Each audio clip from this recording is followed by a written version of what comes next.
ਰਾਹੁਲ ਗਾਂਧੀ ਨੂੰ ਨਹੀਂ ਮਿਲੀ ਲਖੀਮਪੁਰ ਜਾਣ ਦੀ ਇਜਾਜ਼ਤ। ਯੂਪੀ ਸਰਕਾਰ ਨੇ ਧਾਰਾ 144 ਲਾਗੂ ਹੋਣ ਦਾ ਦਿੱਤਾ ਹਵਾਲਾ। ਸਵੇਰੇ 10 ਵਜੇ ਰਾਹੁਲ ਦਿੱਲੀ 'ਚ ਕਰਨਗੇ ਪ੍ਰੈਸ ਕਾਨਫਰੰਸ।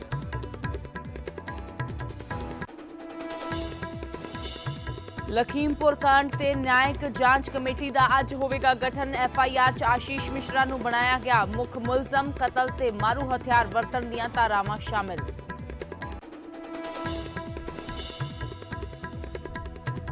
ਲਖੀਮਪੁਰ ਕਾਂਡ ਨੂੰ ਲੈ ਕੇ ਸੀਐਮ ਚੰਨੀ ਦੀ ਗ੍ਰਹਿ ਮੰਤਰੀ ਅਮਿਤ ਸ਼ਾਹ ਨਾਲ ਮੁਲਾਕਾਤ। ਤੁਰੰਤ ਕਾਰਵਾਈ ਦੀ ਕੀਤੀ ਮੰਗ। ਖੇਤੀ ਕਾਨੂੰਨ ਰੱਦ ਕਰਨ ਦੀ ਵੀ ਕੀਤੀ ਅਪੀਲ। ਨਾਲ ਹੀ ਚੁੱਕਿਆ ਸਰਹੱਦੀ ਸੁਰੱਖਿਆ ਤੇ ਨਸ਼ਿਆਂ ਦਾ ਮਾਮਲਾ। ਲਖੀਮਪੁਰ ਦੀ ਘਟਨਾ 'ਚ ਜ਼ਖਮੀ ਹੋਏ ਤੇਜਿੰਦਰ ਵਿਰਕ ਦਾ ਹਾਲ ਜਾਣਨ ਲਈ ਮੈਦਾਨਤਾ ਪਹੁੰਚੇ ਅਕਾਲੀ ਲੀਡਰ। ਵਿਰਕ ਨੇ ਸ਼ਾਂਤੀ ਬਣਾ ਕੇ ਰੱਖਣ ਦੀ ਕੀਤੀ ਅਪੀਲ। ਕਿਹਾ ਜਲਦ ਅੰਦੋਲਨ 'ਚ ਕਰਾਂਗੇ ਸ਼ਿਰਕਤ। ਜ਼ਿਮਨੀ ਚੋਣਾਂ ਨੂੰ ਲੈ ਕੇ ਕਾਂਗਰਸ ਨੇ ਐਲਾਨੇ ਉਮੀਦਵਾਰ। ਹਿਮਾਚਲ ਦੇ ਮੰਡੀ ਤੋਂ ਸਾਬਕਾ ਸੀਐਮ ਵੀਰਭੱਦਰ ਸਿੰਘ ਦੀ ਪਤਨੀ ਪ੍ਰਤਿਭਾ ਸਿੰਘ ਨੂੰ ਬਣਾਇਆ ਉਮੀਦਵਾਰ। ਤਾਂ 3 ਵਿਧਾਨ ਸਭਾ ਸੀਟਾਂ ਲਈ ਵੀ ਕੀਤਾ ਐਲਾਨ। ਅੱਜ ਫਿਰ ਹੜਤਾਲ ਤੇ ਪੰਜਾਬ ਰੋਡਵੇਜ਼ ਦੇ ਮੁਲਾਜ਼ਮ। ਸਵੇਰੇ 10 ਵਜੇ ਤੋਂ ਦੁਪਹਿਰ 2 ਵਜੇ ਤੱਕ ਕਰਨਗੇ ਚੱਕਾ ਜਾਮ। ਪੱਕੇ ਕਰਨ ਦੀ ਕਰ ਰਹੇ ਨੇ ਮੰਗ। 2022 ਦੀਆਂ ਕਾਮਨਵੈਲਥ ਗੇਮਸ ਖੇਡਣ ਨਹੀਂ ਜਾਵੇਗੀ ਭਾਰਤੀ ਹਾਕੀ ਟੀਮ। ਹਾਕੀ ਇੰਡੀਆ ਨੇ UK ਦੇ ਕੋਵਿਡ ਹਾਲਾਤਾਂ ਤੇ ਨਿਯਮਾਂ ਦਾ ਦਿੱਤਾ ਹਵਾਲਾ। ਕਿਹਾ ਏਸ਼ੀਅਨ ਗੇਮਸ ਨੂੰ ਹੋਵੇਗੀ ਪਹਿਲ।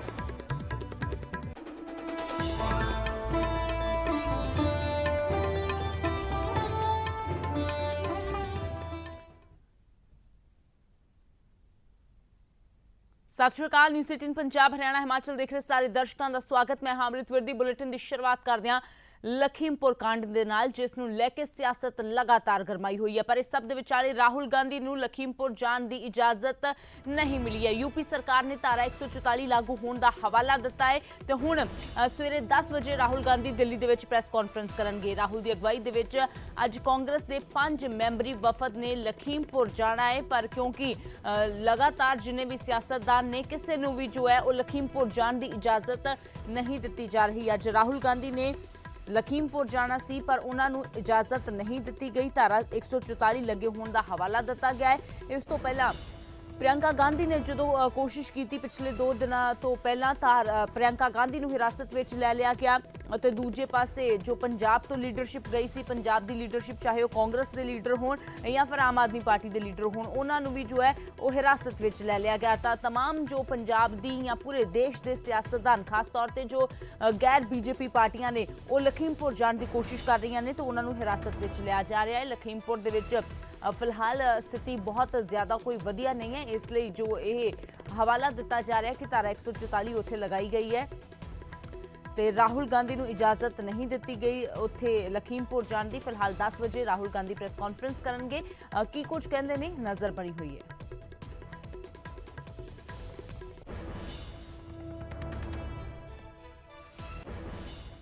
उधर लखीमपुर जा रहे पंजाब आप दे वफद नूं कल देर शाम यूपी पुलिस ने हिरासत विच लै लिया ते रात उन्हां लखीमपुर खीरी दी पुलिस लाइन दे विच ही गुजारी। आप लीडरां दा कहना है कि जदों तक उन्हां नूं पीड़ितां दे नाल मुलाकात नहीं करन दित्ती जावेगी वो वापस नहीं मुड़नगे। उधर गिरफ्तारी दे विरोध विच अज पंजाब आप वल्लों चंडीगढ़ दे विच राज भवन दा घेराव कीता जावेगा। तां आम आदमी पार्टी दे लीडरां ने भी कल कोशिश की लखीमपुर जाण दी पर उन्होंने भी नहीं अगे जाण दिता गया। तस्वीरां तुसीं देख सकते हो, कल रात दीयां तस्वीरां ने। कुलतार संधवा, हरपाल चीमा, होर जो लीडरशिप आम आदमी पार्टी दी उन्हें जाण दी कोशिश की पर उन्होंने नहीं जाण दिता गया। ते अज जो है वो राज भवन का घेराव किया जाएगा चंडीगढ़ दे विच गिरफ्तारी के विरोध विच। तां कल ये रात दीयां तस्वीरां ने, तुसीं देख सकते हो। तुहानूं राघव चड्डा नज़र आ रहे हैं, कुलतार संधवा इस दे विच नज़र आ रहे हैं।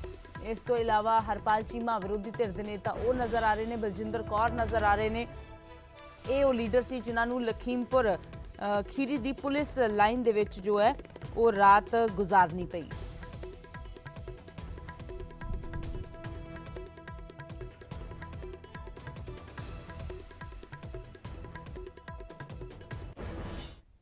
ਤਾਂ ਲਖੀਮਪੁਰ ਖੀਰੀ ਦੇ ਵਿੱਚ ਹਾਲਾਤ ਤਣਾਅਪੂਰਨ ਨੇ। ਇਸ ਸਭ ਦੇ ਵਿਚਾਲੇ ਲਖਨਊ ਦੇ ਵਿੱਚ ਧਾਰਾ 144 ਲਾਗੂ ਕਰ ਦਿੱਤੀ ਗਈ ਹੈ।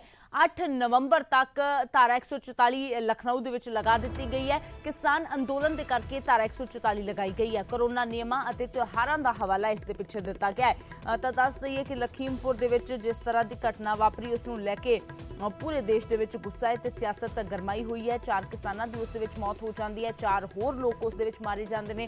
ਪੋਸਟਮਾਰਟਮ ਦੀ ਰਿਪੋਰਟ ਆਉਂਦੀ ਹੈ, ਉਸ ਦੇ ਵਿੱਚ ਖੁਲਾਸਾ ਹੁੰਦਾ ਹੈ ਕਿ ਕਿਸਾਨਾਂ ਦੀ ਜੋ ਮੌਤ ਹੋਈ ਹੈ ਉਹ ਘਸੀਟਣ ਦੇ ਨਾਲ ਹੋਈ ਹੈ, ਸਦਮੇ ਦੇ ਨਾਲ ਹੋਈ ਹੈ, ਬ੍ਰੇਨ ਹੈਮਰੇਜ ਦੇ ਨਾਲ ਹੋਈ ਹੈ। ਤੇ ਉਸ ਤੋਂ ਬਾਅਦ ਜੋ ਹੈ ਗੁੱਸੇ ਦੇ ਵਿੱਚ ਆਏ ਕਿਸਾਨਾਂ ਦੇ ਵੱਲੋਂ ਵੀ ਉੱਥੇ ਜੋ ਹੈ ਲੋਕਾਂ ਦੇ ਨਾਲ ਕੁੱਟਮਾਰ ਵੀ ਕੀਤੀ ਗਈ। ਪਰ ਪਹਿਲਾਂ ਜੋ ਕਿਸਾਨਾਂ ਤੇ ਹਮਲਾ ਹੋਇਆ ਉਸ ਦੀ ਇੱਕ ਵੀਡੀਓ ਵੀ ਸਾਹਮਣੇ ਆਈ ਹੈ। ਤਾਂ ਕੁੱਲ ਮਿਲਾ ਕੇ ਮਾਮਲਾ ਇਸ ਵੇਲੇ ਪੂਰੀ ਤਰ੍ਹਾਂ ਗਰਮਾਇਆ ਹੋਇਆ ਹੈ। ਬੇਸ਼ੱਕ ਮੰਗਾਂ ਮੰਨਣ ਦਾ ਭਰੋਸਾ ਦਿੱਤਾ ਗਿਆ ਹੈ, ਪਰ ਇਹ ਭਰੋਸਾ ਦਿੱਤੇ ਜਾਣ ਤੋਂ ਬਾਅਦ ਵੀ ਅਜੇ ਕਿਸਾਨਾਂ ਦਾ ਗੁੱਸਾ ਸ਼ਾਂਤ ਹੋਣ ਦਾ ਨਾਮ ਨਹੀਂ ਲੈ ਰਿਹਾ, ਕਿਉਂਕਿ ਗ੍ਰਿਫਤਾਰੀ ਦੀ ਤੁਰੰਤ ਗ੍ਰਿਫਤਾਰੀ ਤੇ ਬਰਖਾਸਤਗੀ ਅਜੇ ਮਿਸ਼ਰਾ ਦੀ ਉਸ ਦੀ ਮੰਗ ਕੀਤੀ ਜਾ ਰਹੀ ਹੈ ਲਗਾਤਾਰ।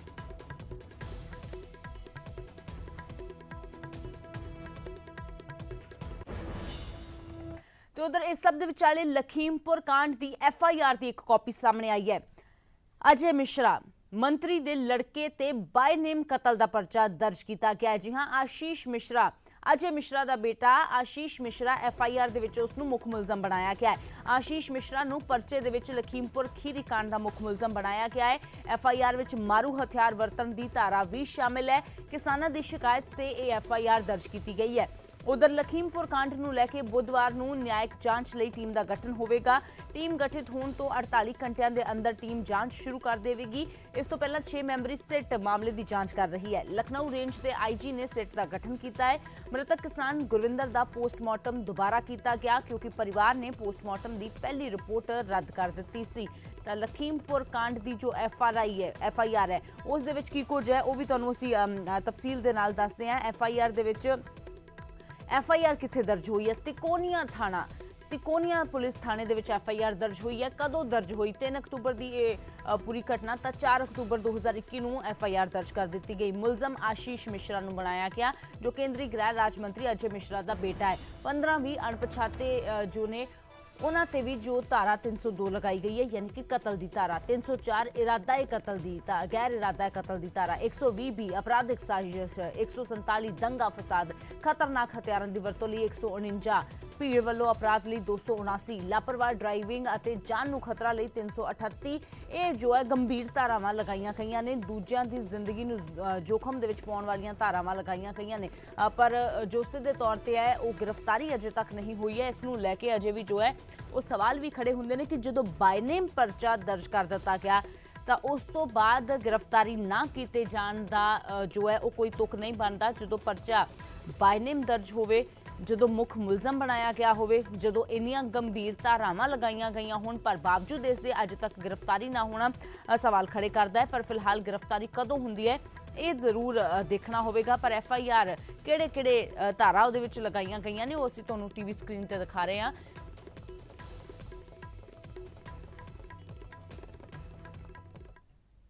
ਤਾਂ ਲਖੀਮਪੁਰ ਕਾਂਡ ਦੇ ਮਾਮਲੇ 'ਚ ਦਰਜ FIR ਦੇ ਮੁੱਖ ਮੁਲਜ਼ਮ ਆਸ਼ੀਸ਼ ਮਿਸ਼ਰਾ ਖੁਦ ਨੂੰ ਬੇਕਸੂਰ ਦੱਸ ਰਹੇ ਨੇ ਤੇ ਉਧਰ ਕੇਂਦਰੀ ਰਾਜ ਗ੍ਰਹਿ ਮੰਤਰੀ ਅਜੇ ਮਿश्रा भी अपने बेटे का बचाव कर रहे हैं। जो आज की परिस्थिति है वो ये है कि FIR वगैरह दर्ज हो गई हैं, किसानों की मांगें और जो हमारे कार्यकर्ताओं को मुआवजा देने की मांग थी वो मान ली गई हैं।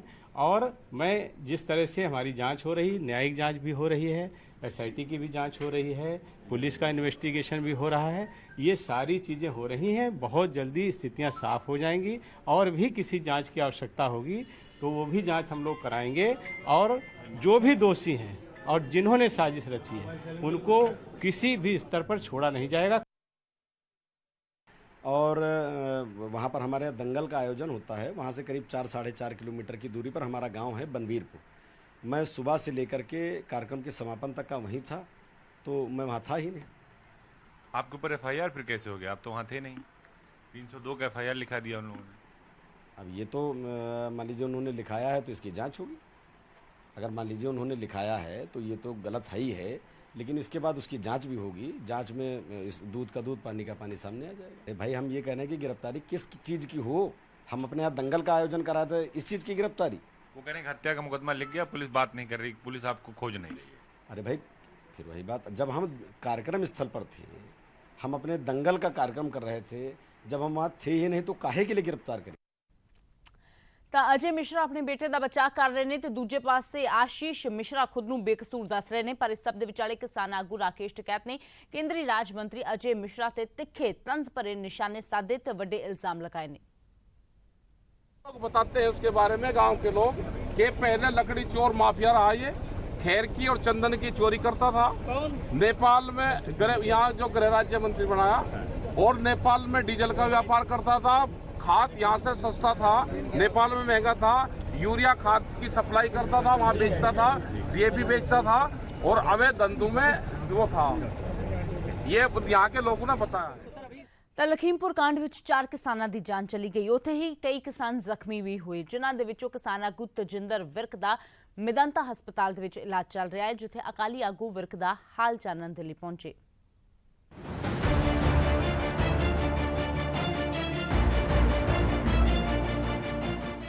ਲਖੀਮਪੁਰ ਕਾਂਡ ਤੇ ਸਿਆਸੀ ਸੰਗਰਾਮ ਵੀ ਜਾਰੀ ਹੈ। ਹਰ ਸਿਆਸੀ ਪਾਰਟੀ ਮ੍ਰਿਤਕਾਂ ਦੇ ਪਰਿਵਾਰਾਂ ਤੇ ਜ਼ਖਮੀਆਂ ਦੇ ਨਾਲ ਦਰਦ ਵੰਡਾ ਰਹੀ ਹੈ। ਲਖੀਮਪੁਰ ਕਾਂਡ ਦੇ ਵਿੱਚ ਜਿੱਥੇ 4 ਕਿਸਾਨਾਂ ਦੀ ਜਾਨ ਚਲੀ ਗਈ, ਉੱਥੇ ਕਈ ਕਿਸਾਨ ਜ਼ਖਮੀ ਵੀ ਹੋਏ ਨੇ, ਜਿਨ੍ਹਾਂ 'ਚ ਲਖੀਮਪੁਰ ਖੀਰੀ ਦੇ ਵੱਡੇ ਕਿਸਾਨ ਆਗੂ ਤਜਿੰਦਰ ਵਿਰਕ ਵੀ ਜ਼ਖਮੀ ਹੋਏ ਨੇ, ਜਿਨ੍ਹਾਂ ਦਾ ਗੁਰੂਗ੍ਰਾਮ ਦੇ ਮੈਦਾਂਤਾ ਹਸਪਤਾਲ ਦੇ ਵਿੱਚ ਇਲਾਜ ਚੱਲ ਰਿਹਾ। ਤਜਿੰਦਰ ਵਿਰਕ ਦਾ ਹਾਲ ਜਾਣਨ ਦੇ ਲਈ ਅਕਾਲੀ ਆਗੂ ਪ੍ਰੇਮ ਸਿੰਘ ਚੰਦੂਮਾਜਰਾ ਤੇ DIGMC ਦੇ ਸਾਬਕਾ ਪ੍ਰਧਾਨ ਮਨਜਿੰਦਰ ਸਿਰਸਾ ਮੈਦਾਂਤਾ ਹਸਪਤਾਲ ਪਹੁੰਚੇ ਤੇ ਹਰ ਤਰ੍ਹਾਂ ਦੀ ਮਦਦ ਦਾ ਭਰੋਸਾ ਦਿੱਤਾ। ਹਸਪੀਟਲ ਦੇ ਵਿੱਚ ਸਰਸਾ ਸਾਹਿਬ ਤੇ ਦਿੱਲੀ ਕਮੇਟੀ ਦੇ ਹੋਰ ਸਾਡੇ ਮਾਨਯੋਗ ਮੈਂਬਰ ਸਾਰੇ ਅਸੀਂ ਖਬਰਸਾਰ ਲੈਣ ਲਈ ਆਏ ਸੀ। ਉਹਨਾਂ ਦੀ ਮੂੰਹ ਤੋਂ ਜਵਾਨੀ ਦਾਸਤਾਂ ਸੁਣ ਕੇ ਲੂੰ ਕੰਡੇ ਖੜੇ ਹੋ ਰਹੇ ਨੇ, ਔਰ ਬੜਾ ਰੋਸ ਤੇ ਗੁੱਸਾ ਸਾਨੂੰ ਇਸ ਗੱਲ ਦਾ ਆ ਰਿਹਾ ਕਿ ਸ਼ਰੇਆਮ ਭਾਰਤ ਸਰਕਾਰ ਦੇ ਵਜ਼ੀਰ ਦਾ ਇੱਕ ਲੜਕਾ ਸ਼ਰੇਆਮ ਸੜਕ ਤੇ ਗੁੰਡਾਗਰਦੀ ਕਰੇ ਔਰ ਕਤਲੇਆਮ ਮਚਾਵੇ ਔਰ ਕਤਲ ਕਰਨ ਤੱਕ ਦੀ ਨੌਬਤ ਤੇ ਆਵੇ ਔਰ ਧਮਕੀਆਂ ਦੇਵੇ ਔਰ ਜਿਸ ਕਿਸਮ ਦੀ ਭਾਸ਼ਾ ਉਹ ਬੋਲੇ, ਇਹ ਮੈਂ ਸਮਝਦਾ ਦੇਸ਼ ਦੇ ਪ੍ਰਧਾਨ ਮੰਤਰੀ ਮੋਦੀ ਸਾਹਿਬ ਲਈ ਚੁਣੌਤੀ ਆ। ਉੱਥੇ ਤਜਿੰਦਰ ਵਿਰਕ ਨੇ ਕਿਸਾਨਾਂ ਨੂੰ ਸ਼ਾਂਤੀ ਬਣਾਈ ਰੱਖਣ ਦੀ ਅਪੀਲ ਕੀਤੀ ਹੈ। ਉਹਨਾਂ ਕਿਹਾ ਕਿ ਮਿਲ ਕੇ ਸੰਘਰਸ਼ ਕੀਤਾ ਜਾਵੇਗਾ ਤੇ ਜਲਦ ਮੋਰਚੇ ਦੇ ਵਿੱਚ ਪਰਤਣ ਦੀ ਵੀ ਗੱਲ ਕਹੀ ਹੈ। ਵਾਹਿਗੁਰੂ ਜੀ ਕਾ ਖਾਲਸਾ ਵਾਹਿਗੁਰੂ ਜੀ ਕੀ ਫਤਿਹ। ਮੈਂ ਹੁਣ ਠੀਕ ਆ ਪਰਮਾਤਮਾ ਦੀ ਕਿਰਪਾ ਨਾਲ। ਆਪ ਜੀ ਸਭ ਦੀ ਅਰਦਾਸਾਂ ਮੈਨੂੰ ਲੱਗੀਆਂ ਔਰ ਮੈਂ ਉਮੀਦ ਹੈ ਕਿ ਜਲਦੀ ਆਪ ਜੀ ਦੇ ਵਿੱਚ ਆਵਾਂਗਾ ਔਰ ਆਪ ਲੋਕ ਸ਼ਾਂਤੀ ਬਣਾਏ ਰੱਖੋ। ਆਪਾਂ ਇਹ ਸੰਘਰਸ਼ ਸਾਰੇ ਮਿਲ ਕੇ ਲੜਨਾ ਹੈ। ਵਾਹਿਗੁਰੂ ਜੀ ਕਾ ਖਾਲਸਾ ਵਾਹਿਗੁਰੂ ਜੀ ਕੀ ਫਤਿਹ। ਲਖੀਮਪੁਰ ਕਾਂਡ ਦਾ ਜ਼ਿਕਰ ਹੁੰਦੇ ਹੀ ਰੌਂਗਟੇ ਖੜੇ ਹੋ ਜਾਂਦੇ ਨੇ। ਜਦੋਂ ਇਹ ਤਸਵੀਰਾਂ ਸਾਹਮਣੇ ਆਉਂਦੀਆਂ ਨੇ ਤਾਂ ਦਿਲ ਦਹਿਲ ਉੱਠਦਾ ਹੈ। ਇਸ ਖੂਨੀ ਸੰਗਰਾਮ ਦੀ ਹਰ ਪਾਸੇ ਆਲੋਚਨਾ ਹੋ ਰਹੀ ਹੈ ਤੇ ਪੀੜਤ ਪਰਿਵਾਰ ਇਨਸਾਫ ਦੀ ਉਡੀਕ ਕਰ ਰਹੇ ਨੇ। ਗੁਰੂਗ੍ਰਾਮ ਤੋਂ ਧਰਮਵੀਰ ਸ਼ਰਮਾ, ਨਿਊਜ਼ 18 ਪੰਜਾਬ।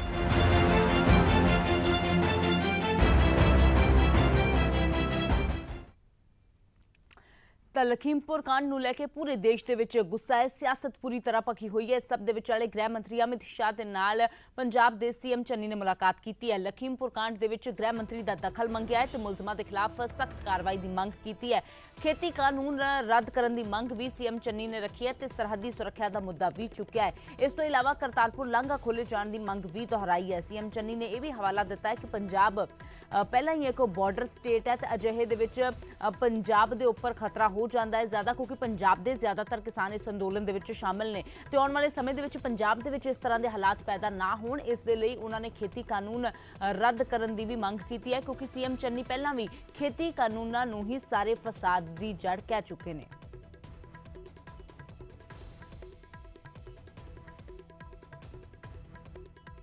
को कहा है किसी तरीके से भी ये जो खेती बिल है और जिस तरीके से ये यूपी में ये कातलाना हमला होकर कत्ल हुए हैं, इनको बर्दाश्त नहीं किया जा सकता। और जिस तरीके से हमारे लीडरों को वहाँ अरेस्ट किया जा रहा है, ये सिस्टम बंद होना चाहिए। मैंने उनसे जो खेती बिल हैं उनको वापस लेने की बात की है और जो यूपी में ये कांड हुआ है उसके लिए उनको बोला है। उसके अलावा पंजाब की जो बॉर्डर है उसको सील करने के लिए कहा है कि किसी तरह भी उधर से हथियार या नशा नहीं आना चाहिए, ताकि पंजाब में किसी तरह की नशे की बढ़ोतरी ना हो। तीसरी बात मैंने उनसे रिक्वेस्ट की है कि कॉरिडोर है जो उसको जल्द से जल्द खोला जाए। उन्होंने मुझे विश्वास दिलाया है कि कॉरिडोर के लिए हम बहुत जल्द विचार करेंगे खोलने के लिए। ਇਸ ਤੋਂ ਪਹਿਲਾਂ ਸੀਐਮ ਚੰਨੀ ਨੇ ਚੰਡੀਗੜ੍ਹ ਦੇ ਵਿੱਚ ਗਾਂਧੀ ਭਵਨ 'ਚ ਲਖੀਮਪੁਰ ਕਾਂਡ ਦੇ ਵਿਰੋਧ ਵਿੱਚ ਧਰਨਾ ਵੀ ਦਿੱਤਾ, ਜਿਸ ਵਿੱਚ ਕਈ ਮੰਤਰੀ ਤੇ ਵਿਧਾਇਕ ਸ਼ਾਮਿਲ ਹੋਏ। ਸੀਐਮ ਨੇ ਕੇਂਦਰ ਸਰਕਾਰ ਤੇ ਵਾਰ ਕਰਦਿਆਂ ਕਿਹਾ ਕਿ ਇਸ ਕਾਂਡ ਨੇ ਜਲਿਆਂਵਾਲਾ ਬਾਗ ਤੇ ਖੂਨੀ ਸਾਕੇ ਦੀ ਯਾਦ ਦਿਵਾ ਦਿੱਤੀ ਹੈ। ਸੀਐਮ ਨੇ ਕੇਂਦਰ ਨੂੰ ਅਪੀਲ ਕੀਤੀ ਕਿ ਪੀੜਤ ਪਰਿਵਾਰਾਂ ਨੂੰ ਇਨਸਾਫ ਦਿੱਤਾ ਜਾਵੇ, ਮੁਲਜ਼ਮਾਂ ਨੂੰ ਸਜ਼ਾ ਦਿੱਤੀ ਜਾਵੇ। ਮੁੱਖ ਮੰਤਰੀ ਨੇ ਧਰਨੇ ਵਿੱਚ ਸ਼ਹੀਦ ਆਜ਼ਮ ਭਗਤ ਸਿੰਘ ਦੀ ਫੋਟੋ ਲਹਿਰਾਉਂਦੇ ਹੋਏ ਕਿਹਾ ਕਿ ਲੋਕਾਂ ਨੂੰ ਭਗਤ ਸਿੰਘ ਊਧਮ ਸਿੰਘ ਬਣਨ ਲਈ ਮਜਬੂਰ ਨਾ ਕੀਤਾ ਜਾਵੇ। ਸੀਐਮ ਨੇ ਇਹ ਵੀ ਕਿਹਾ ਕਿ ਜਿਸ ਤਰ੍ਹਾਂ ਲੋਕਾਂ ਤੇ ਗੱਡੀ ਚੜਾਉਣ ਦੀ ਵੀਡੀਓ ਸਾਹਮਣੇ ਆਈ ਹੈ, ਉਸ ਨਾਲ ਦੇਸ਼ ਦਾ खून खोल रहा है। किसानों को गाड़ी के नीचे कुचला गया है, मारा गया है और ये सब कुछ इंटेंशनल हुआ है। ये ब्रूटल एक्शन है। जलियांवाले बाग की याद करवा दी है कि किस तरीके से जनरल डायर ने शांतमयी प्रदर्शनकारियों को गोलियों से मारा था। मैं कहना चाहता हूं केंद्र सरकार को कि देश के नौजवान को दोबारा फिर लोकतंत्र देश में बहाल करने के लिए मजबूर मत करो कि वो भगत सिंह की तरफ देखें। मजबूर मत करो कि वो राजगुरु और सुखदेव की तरफ देखें। मजबूर मत करो कि उनको फिर से शहीद उधम सिंह के रास्ते और उसके पे चलना पड़े। ਤਾਂ ਸੀਐਮ ਚੰਨੀ ਨੇ ਸਿੱਧੇ ਤੌਰ ਤੇ ਕਿਹਾ ਕਿ ਅਜਿਹਾ ਮਾਹੌਲ ਨਾ ਬਣਾਇਆ ਜਾਵੇ ਕਿ ਪੰਜਾਬ ਦੇ ਨੌਜਵਾਨਾਂ ਨੂੰ ਇੱਕ ਵਾਰ ਫਿਰ ਤੋਂ ਸ਼ਹੀਦ ਊਧਮ ਸਿੰਘ ਬਣਨਾ ਪਵੇ। ਪਰ ਫਿਲਹਾਲ ਲਖੀਮਪੁਰ ਕਾਂਡ ਦੇ ਉੱਪਰ ਸਿਆਸਤ ਪੂਰੀ ਤਰ੍ਹਾਂ ਭਖੀ ਹੋਈ ਹੈ। ਇੱਕ ਛੋਟੇ ਜਿਹੇ ਬ੍ਰੇਕ ਦੇ ਲਈ ਰੁਕਦੇ ਹਾਂ। ਬ੍ਰੇਕ ਦੇ ਉਸ ਪਾਰ ਵੀ ਖਬਰਾਂ ਦਾ ਸਿਲਸਿਲਾ ਜਾਰੀ ਹੈ।